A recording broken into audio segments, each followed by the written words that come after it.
You're in the right place. This is the Eatfluencer Podcast, and I'm your host, Dr. Maggie Landes. Together, we are going to unpack everything about eating and discover the what, when, and how that will let you lead your best life. This is not your doctor's conversation about nutrition. Today is when you can start to love eating again. Let food be food and you be you. Get ready to get eatfluenced.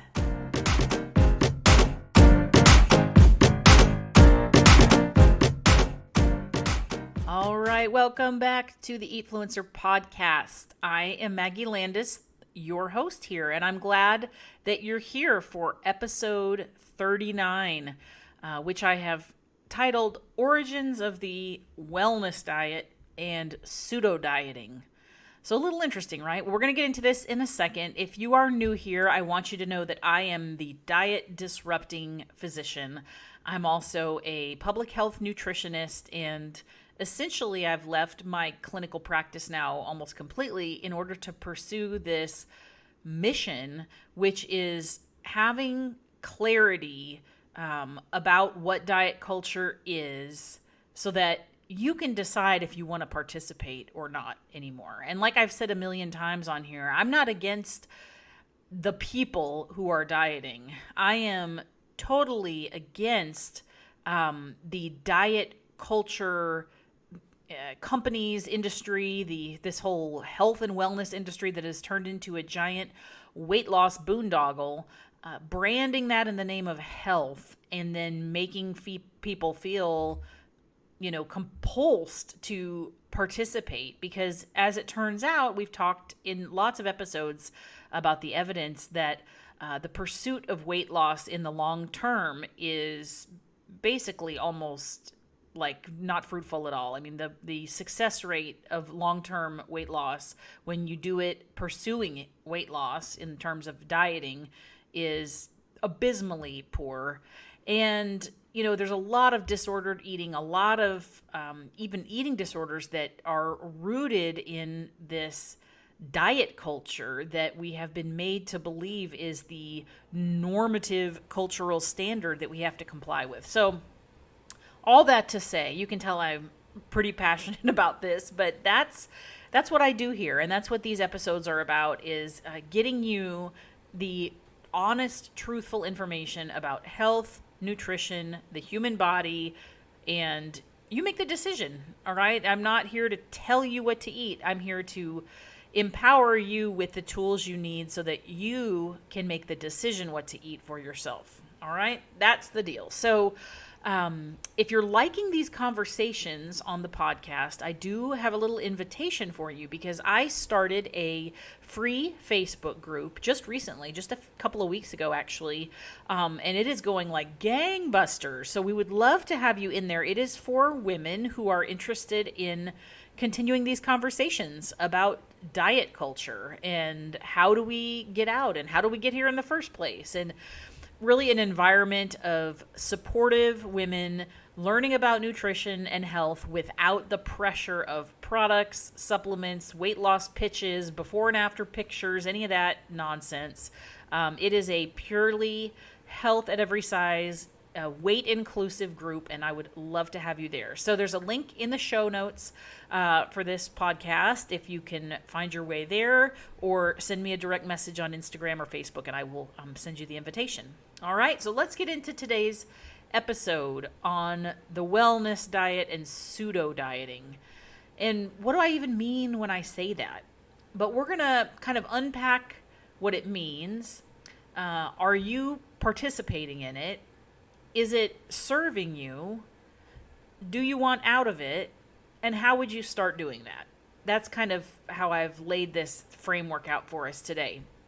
But, this is really interesting to sort of observe over the last, couple of decades. But there's less women who claim to be dieting. When they do surveys and all that sort of stuff, it's the trend line is decreasing. But that's, a lot of that is because I think there is some recognition that they just don't work. If they worked, we would be done by now, right? So it's not fashionable. It's not trendy to be, quote, dieting. But diet culture, has put this idea in our brain that I'm calling pseudo dieting. And I'm not the only one that calls it that, but it's basically, it's not a diet with a capital D, like a branded, I'm doing Whole30, I'm doing keto, I'm doing South Beach or whatever. Am I dating myself by saying South Beach? I did that one once upon a time. But, it's like a lowercase d dieting. It is this dieting behavior and the way we make food decisions and our behavior around food and the thoughts we have about food that's really dieting, but it's just not in one specific category. So we don't think it's dieting. Even the diet culture doesn't, want to call it a diet because we don't like dieting anymore. Like I said, the trend line's going down, diets don't sell. So they have to come up with a new name. And so they've, kind of stolen dieting and wellness and all this sort of, health. All these words have been taken. And we're going to get into that a little later in this episode. But this is what I mean. To make this real for you, here's some examples. And if you're doing any of these things that I'm about to say, I'm not judging you. You should not judge yourself. I'm just bringing an awareness that these are diet culture ideals. These are diet behaviors. Even if you don't think you're dieting, capital D dieting, you are probably lowercase d dieting. And here's some of these examples. So first of all, do you compensate with exercise for food? Like you either earn your food or you pay back your food. That is pseudo dieting, which is really dieting. Do you have a very rigid schedule in terms of when you're allowed to eat during the day, and it stresses you out if for some reason you can't stick to that? Do you weigh yourself repetitively, and by repetitively, really that means at all, and what the scale shows you tells you what you're sort of, quote, allowed to eat for the day. And you may cut back if the scale's gone up. You may eat, what you perceive to be treats if the scale's gone down. Are you meticulously counting and logging calories, macros, fat grams, protein, like using an app or even just pen and paper where it is so time consuming and distracting that it's the logging is really determining what you're allowed to eat at the next meal? Or do you restrict certain foods or food groups absolutely for any reason that's not medical or religious? When you are completely not eating let's say dairy, or you're completely not eating carbs, or you're completely not eating fast food, or you're completely not drinking anything that has caloric content, things like that. If you have these ideas about food that things are valued in your mind higher than others. So, organic food, gluten-free food, keto food, vegan food, and you're picking those things because they have almost a moral standing to you. That is dieting, pseudo dieting. So you're getting the picture here. These are just a few examples. There's more, of course, but when these women are asked on surveys that, are you dieting? And only, I think the last thing I read that was done a couple of years ago, only 18% of American women say they're dieting. But that probably means 18% of American women are super rigid, like they are following the fill in the blank diet. But, other survey data, and don't even get me started on how terrible survey data is. Nutrition data is very hard to collect because it's just hard. You can't control unless you have people like captive and you're feeding them and observing them. You can't.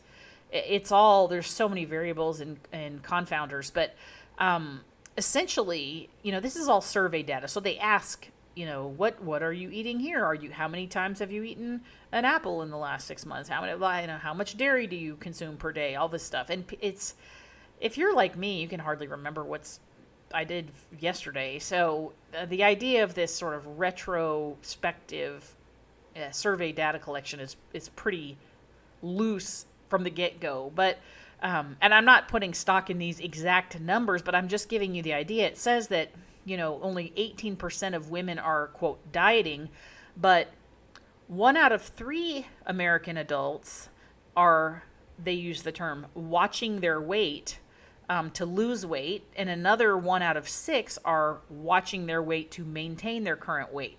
So that's another, let's say, couple out of 5 or 6 people that are basically dieting, but they don't subscribe to the word dieting. And there's a lot of more statistics that there's not utility in really going over all of them, but surprise, surprise, the demographic of people that are doing the most dieting and, quote, watching their weight are educated, affluent, white women over the age of 40. So, don't even think for a hot minute that diet culture doesn't know this. Okay, diet culture in the, quote, wellness industry, that is exactly the target demographic for all of their offerings. Exactly. And diet culture is marketing. The wellness industry is a business model. Full stop, period. All right? And they are genius. I mean, frankly, it's a model where it has a very, very low success rate with your product, but yet people keep coming back and buying more and bringing all their friends. I mean, that wouldn't work for any other products or industries I know, but it works in diet culture, and they know it, and they know who they're talking to, and they know how to talk to them. And it's a, $80 billion a year industry for all those reasons. But here's the interesting thing. So, don't think that they're not keeping up with these trends too. So I told you that the word dieting is not, kind of on brand anymore. It's a 4-letter word, and it's becoming less and less popular over time to be, quote, dieting. So what do? Well, now they have to find a new way to brand it. They're really diet culture, but they can't say the word diet. Like, they have to sell something that they can't use the word in. So this is when they start stealing the other words, and wellness and health and all these things. It's infuriating to those of us who are scientists, and we're trying to use, kind of neutral, objective language. And these words used to be neutral and objective, but everything has been warped into a diet culture lens. So, when we say health and people say, aren't you worried about your health? Really, that the between the lines commentary on that is weight. And we've turned the word health into weight loss. Pursuit of health equals pursuit of weight loss. The word wellness, I used to think when I was entering the medical profession a couple of decades ago that wellness really was a descriptor that meant there's a balance between mental, emotional, physical, social health, all those things. And wellness, in my naive, neutral opinion, was that it was a place where you acknowledged and sort of respected all those needs. Well, now wellness means weight loss. We used to be able to use the word workout and exercise, but now that, it just used to mean moving and not being sedentary. Well, now, it has to be a certain way. It has to look a certain way. You have to wear certain clothes. You have to go to a certain place. You have to do a certain amount. That's diet culture. And, honestly, they've even taken the most specific, objective clinical terms like nutrient dense. Okay, so that's a word that we like to use in this sort of neutral anti-diet language, as we say a food like, vegetables are nutrient dense, and that's why we should eat them. And, it's not that it's better than cake or chips. But it is true that, this is the gentle nutrition part of intuitive eating. They are nutrient dense. Well, now we can hardly use that term because diet culture makes all this fabricated, super synthetic shakes and bars and all this stuff, and they use the word nutrient dense to describe them because that sells more products. So all this to say, they've made the water really muddy, and we stay confused. We stay submissive. We keep doubting our ability to make decisions. We keep blaming ourselves.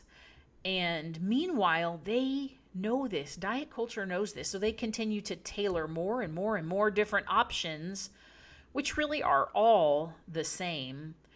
Calorie restricted, portion controlled, ways that they think we should eat. And they just rebrand them, use new words, and they are selling them exactly to the people who are buying them, which according to most of this data, the largest demographic is white, affluent women over the age of 40. Okay, and I'm not calling out white, affluent women over the age of 40. I would say that I'm probably in that category, but what I'm making you hear is, or what I hope that you're hearing is that I want you to be aware that this is business. This is sneaky. This is marketing like 101, is make the consumer dependent on the product, talk directly to them, and just keep them in your inner circle. All right. And diet culture knows this. They are doing it, and we're subscribing to it, even in the name of pseudo dieting or wellness dieting. But like I said at the top of this, I'm not against any individual person. If you want to participate in a diet and you're making the conscious decision to do it for whatever reason, even if you know all the information, that's fine. That's fine. You can do that. And the outcome will likely be weight cycling, disordered eating, distorted body image, no improvement in your health metrics, and you still want to do it, that's fine. But let's just be honest and call a spade and say that you're dieting, all right? What I don't like is this sinister, predatory, almost fraudulent way that diet culture tries to hit up vulnerable people who just want to legitimately improve their health and don't have time to read scientific articles, and they just want an answer. And diet culture will sell that to you. But if you're thinking, well, shoot, how do I know if I'm a victim? How do I recognize this and get out? Well, this is where I'm going to help you. Okay. So understanding that you're doing it is a very good first step. So just take a deep breath and let's think. Okay. First of all, are you following a diet? Like a capital D diet? Are you doing Whole30? Are you paleo? Are you doing Weight Watchers? Are you doing, I can't even name them all. There's zillions. Then you're dieting. All right. Now it's worth pausing and ascertaining why. What are the goals on that? Are there any goals besides weight loss and changing the shape and size of your body? Are you getting those results? What are the negative aspects of this diet? All right, in terms of the cost, in terms of the limitations in doing social things, in terms of the quality of the food or your satisfaction with the eating. Like, think through all these things, because it's not just about the scale. And frankly, even that, you've only got about a 3% success rate. So I think we need to be a little more scrutinizing and informed when we decide to, create an identity for ourselves that we are dieters. We've got so much more to do, and we are pouring just our emotions, our time, our money, our valuable personal resources into something that is probably not doing what you think it's going to do. Okay. Now the pseudo dieting, the wellness dieting, the people that are, I'm not dieting, but I'm, quote, watching my weight or controlling myself or whatever the word is. If you are using sort of polarizing language and you consider certain foods clean or whole or junk or unhealthy or this, that, and the other, if you, like I said, eliminate entire food groups or have extremely rigid amounts of certain things that you're either eating or not allowed to eat, the tracking and logging and being completely inflexible with your food choices, and the fact that it causes a lot of distress if you can't. I mean, that's the other thing too. It's, if you want to spend hours a day counting protein grams and tracking it, I guess if that's fun or something, that's fine. But, when it gets to the point that you have a anxiety reaction when somebody gives you food that doesn't have a label because you can't track it, that's when it is really gone past a point of anything really healthy or reasonable. The exercise piece is super important. Of course, moving your body is good. Of course, exercise is good. Does it have to be done wearing Lycra in a gym 6 days a week for 45 minutes doing this and that? No, it does not. It just means moving your body. It's basically a state of not being sedentary. That's all. If you're using detoxes and a bunch of sort of unvetted supplements and all these sort of fake foods and fake food substitutes and stuff, I would consider that you're pretty highly subscribed into the wellness diet. If you decide you're going to adopt an entire way of eating, like being a vegan, being gluten-free, something like that, and it has nothing to do with your religion, has nothing to do with an actual medical condition, but you're doing it for the purpose of losing weight or changing your body composition, that's dieting. Eating differently when you're around people than when you're by yourself because you want to appear a certain way when you're with other people and you're making different choices than you would if they weren't watching you eat. All of that sort of metacognition is diet culture in your brain. And then this whole idea of paying back and sort of saving up. You don't eat all day because you're going to an event tonight, and so you're sort of, quote, saving up for it, that kind of stuff. That's all diet culture.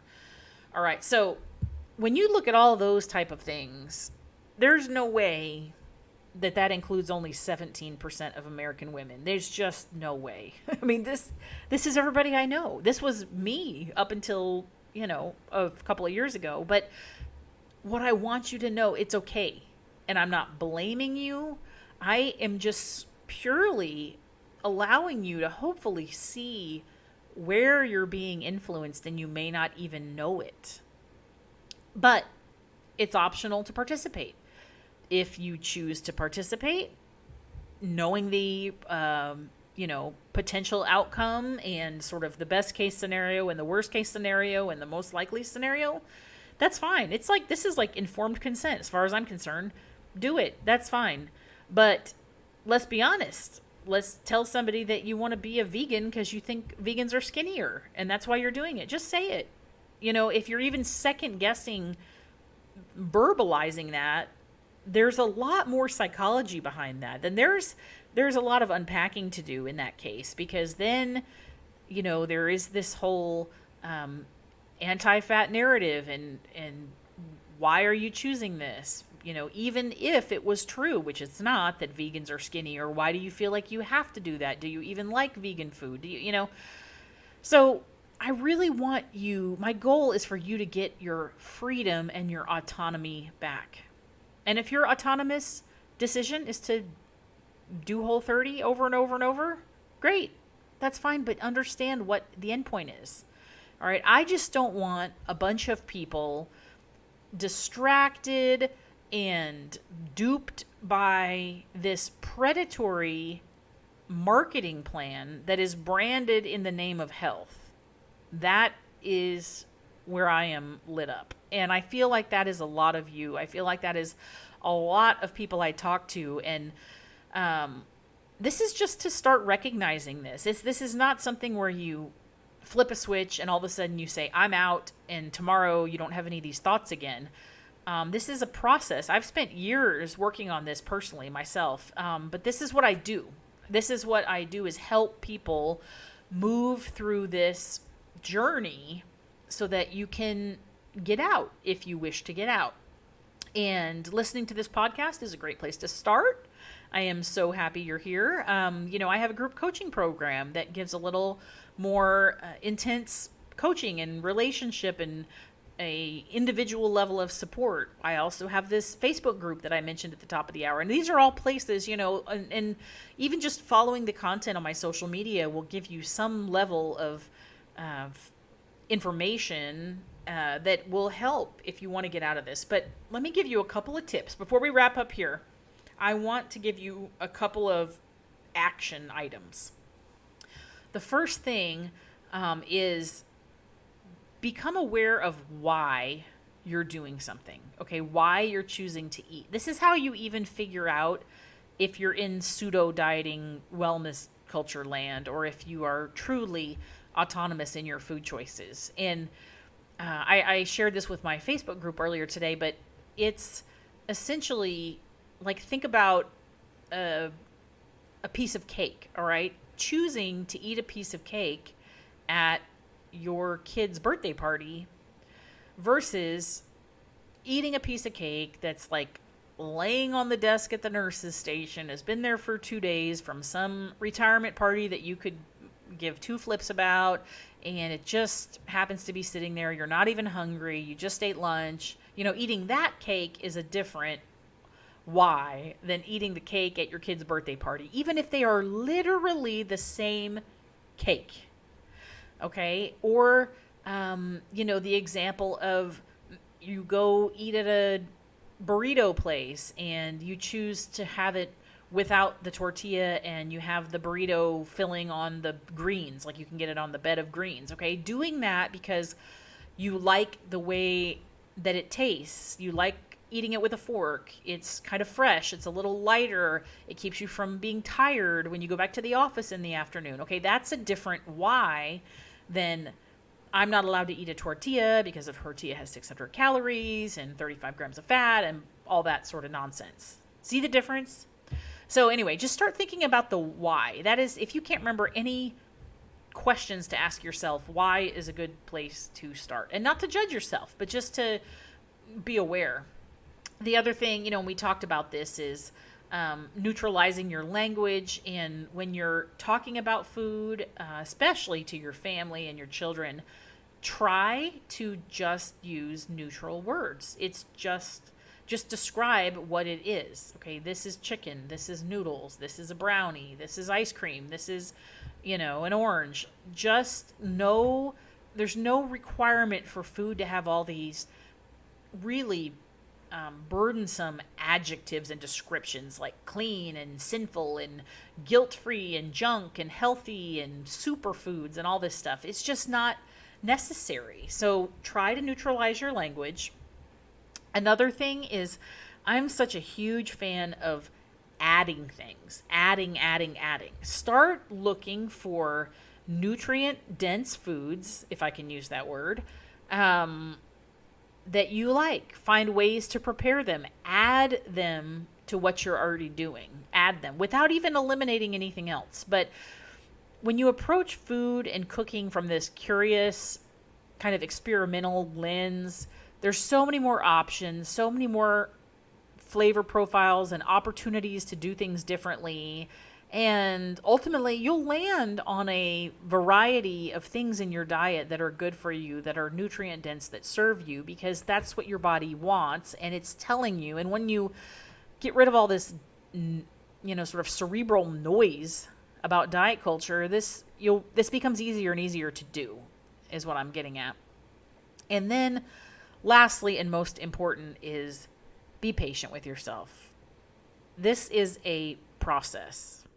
It is very hard to do. It's very, very hard to do alone, which is why I really emphasize the aspect of community, whether that's, in social media, or whether that's in a Facebook group, whether that's in a program, whether that's just with a real life group of people, this community aspect is really vital to staying in it, because when you are in our culture, watching TV, looking at the internet, looking at labels, shopping at the store, going to the restaurant, you are being bombarded with diet culture everywhere. Everywhere. Dieting people talking about diets, diet culture products, all this sort of stuff. And it's a fragile place to be if you're just learning the anti-diet way of living and you're doing it alone. It's challenging, and the temptation is very high to just diet because you've done it, because it's comfortable. Even if the outcome's not good, it's familiar. But I'm telling you, it's worth it to go through this process. I cannot even put into words the freedom and joy that you will get back when you reject diet culture.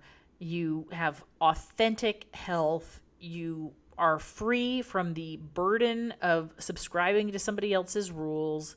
Your confidence soars. You are competent to feed, cook, choose foods for yourself, and really your whole life can change. So I hope that was helpful for you today.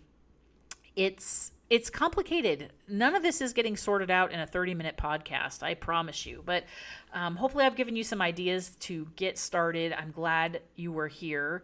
And I want to let you know, so it is just about July. It's July tomorrow if you're listening to this in real time. And my group coaching program is going to open up again soon. I'm going to be doing an enrollment the very end of July, the first week of August, and we'll be getting started in August for an 8-week group coaching program with a community of women, all learning the same stuff, working with me. I do have a couple of different ways you can do that. All the information is on my website, and there's even a wait list if you are potentially interested in learning about this opportunity. All right, MaggieLandesMD.com. That's where everything's at. And I hope I see you soon. I look forward to continuing this conversation with you, however you wish to connect. And remember to download the Eatfluencer podcast every Wednesday with a new episode. All right, thanks for joining me. Until next time. Thank you so much for being here today. If you love what you've learned, follow me on social media at Maggie Landes MD, and you'll never miss a thing. You can also check out my website at MaggieLandesMD.com and sign up to be part of our community of eaters. Thanks again for stopping by. We'll talk again soon.